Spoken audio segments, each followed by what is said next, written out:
Hi friends, welcome back to my channel Vasanthi vlogs. ఈరోజు బైంగన్ బిర్యానీ చేసుకుందాము. పక్కా కొలతలతో ఎంతో టేస్టీగా ఉండే బైంగన్ బిర్యానీ కుక్కర్లో సింపుల్గా ఎలా చేసుకోవాలో చూద్దాం. ముందుగా కుక్కర్ పెట్టుకొని అందులో ఆయిల్ వేసుకొని చెక్క, లవంగాలు, యాలుకలు, ఉల్లిపాయ, పచ్చిమిరపకాయ, అల్లం వెల్లుల్లి పేస్ట్, అందులో ఒక పెద్ద సైజు టొమాటో కట్ చేసుకొని వేసుకోవాలి.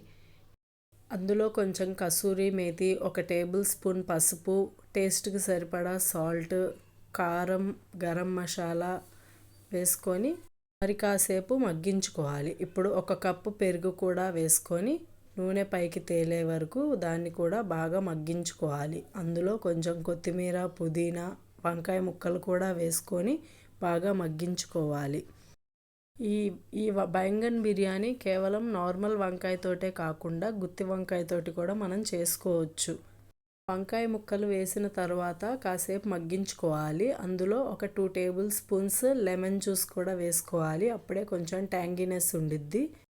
ఇప్పుడు కడిగి పక్కన పెట్టుకున్న బాస్మతి రైస్, నేను కేజీ బాస్మతి రైస్ తీసుకున్నాను. అందులోకి మనం 1.5 లీటర్ వాటర్ పోసుకోవాలి. 1.5 లీటర్ వాటర్ పోసుకుంటే అది పొడి పొడిలాడుతా బాగా ఉడికిద్ది. ఇప్పుడు కొంచెం టేస్ట్కి సరిపడా సాల్ట్ కూడా వేసుకోవాలి, ఎందుకంటే వాటర్ పోసాక చప్పగా అయిపోయిద్ది కాబట్టి. ఇప్పుడు పైన కొద్దిగా నెయ్యి వేసుకొని కుక్కర్ మూత పెట్టుకొని 3 విజిల్స్ వరకు ఉడికించుకోవాలి. చూసారు కదా ఎట్లా పొడి పొడిలాడుతూ వచ్చిందో. అంతే, ఎంతో టేస్టీగా ఉండే బైంగన్ బిర్యానీ ఎంతో ఈజీగా చేసుకోవచ్చు. ఇది వెజిటేరియన్ వాళ్ళు కూడా చేసుకొని తినొచ్చు. ఎప్పుడు దమ్ బిర్యానీ తిని బోర్ కొట్టిన వాళ్ళు ఇలా కొత్తగా ట్రై చేయండి. Please subscribe my channel.